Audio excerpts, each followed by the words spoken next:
kamal we ko kamal tel longa chagu jojal garamam mam tel gonga tel piu belto chadak pa kon ramamane biya kamal ka Noor Online TV ke jan gwasme bana roj bana jeling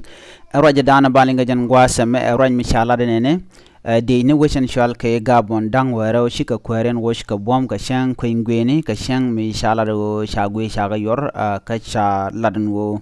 chane din kon ci pas cha shoot ken chakalat ka cha je go shi kwermo cha nyoko pa nyok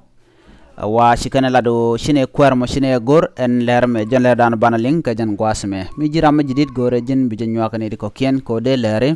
de ga chub gon din ko ken chu parwe jo bi subscribe ke bi jan nyaka ne di ko ken jan daran de tekeye bana shure lerme dan ban lat ka jan gwasme shala do shi wajmi shale Gabon te ke queen gwene ke te ke queen kwara mishikana lat en quarant wi kom kana pass dungdo shanat ko ke yo ko ba queen gwene ba je yar ke ba jaga ja kwar no mo chajalat adine en kwara mo shune te la dine re wejde ke military shu ko shop ke television ke tv wedian ala lari ke na lat ke national television shukana la no en kwingwini me shalat ka Saturday ke ka shanko chine lok ko en re ler na mo shala do kwera roach ke marwash Gabon karundi al mishal Ali Bongo e jen shi paso ala kwera nyok ci de ni jala no en Ali Bongo shirun kwera da shika tok shebongo da la kwera wish ka Gabon en kwera mo te karundi jen de jude diok ajala kwera wish ka Gabon ne wajen che ruich tuk ne ko run tin chopke kinero wide bangwan bene karun ti kindaru jandaru diogo me ajen to kwaramo chala de ni no shi jidwarien chicken bulu kwara nyok ci de ni bok ngone ke lew ke constitution right ke nas ke jaga Gabon ajen kware nyam chala do shikene gere nyok en kwara mo las je kwara ka kor kemishi gwan yede shi chejen gwan yede jene ke ron kindaru de bangwan chwa chulas kwara ka kwi gwan gwan shale Omar en gwase dane sha gwan me sha ja kwanyalo jala kwaro shuudo mo me gwan me yede yen shuudo mo ne shu wo kwara lo jala kwara ndanan te wi ko am ko Gabon chala do ka ron kindaru wal baddak jen chete ka joymi din mete ga ja ka jana washe ngana do jegre wosh ka Gabon en gwase mo chwa ja wono dong de jowo de ni ka wa shu te ke de ni ko kente met ka ja kashwa de inte to shwa ka yen akan de ni tin kontre wichin mat ka jen kwar Gabon mo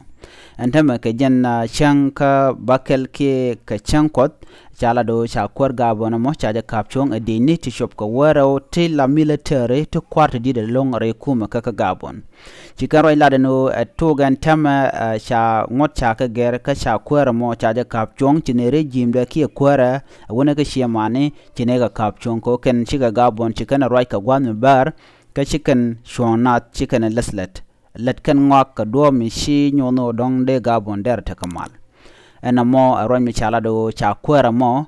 cha ja wo yu kom ka jen en la da mo shale ku jin me wi gwa kwara ka bom shi o balat ala do mo ko inganas ke je na mo kel mi ken wo rek mi dit ci na mo cha to kan tama cha kwara mo cha ja wo je de ni shop ko wara o tichi ben ka Gabon television ka jen chang kot la Saturday shi kan kwaru na mo shi kan tuk antama kwa kwini duobo da diana bikan la ledo nga mi bo kwara ke balani kwingwene nyok ki election nyok re wedian ngoda kanane ngaj chikan la do ne goni ne mal re weda men la Gabon chine goro bi wich be jek ngude me she wiche ja yar chana te kam chunken ka konde ni tin la military gone no bane dial ba ka kam chunken na me jere ga danen chiro la re wujen wini cha kwara mo cha ja kap chong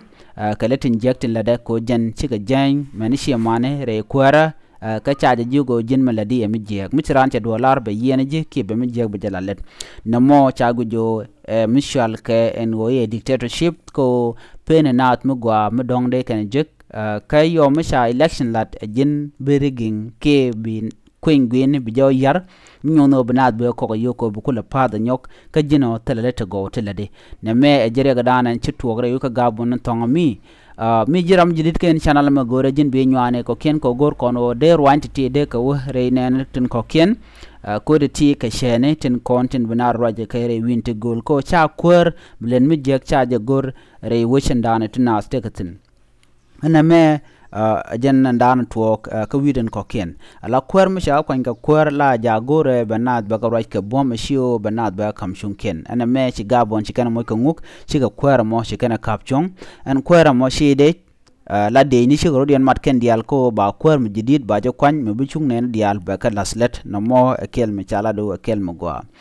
ko de ni kane kume de ka da ka kene de kona la civilian ke je we shit ka politician ki de che dewe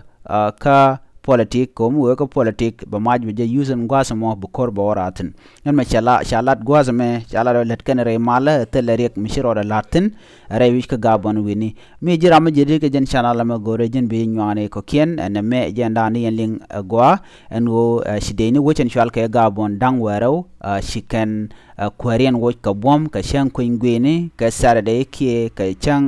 chang longa ke ka jok ampai wa mede kora kin dang ro tama ko gore jin be nyane ko ken biata kamal bye bye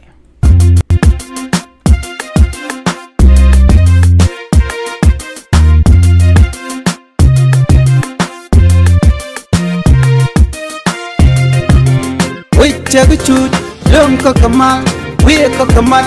telonga chagu cho jel garamam mam telgunga telepi delta chadak pa kon ramamane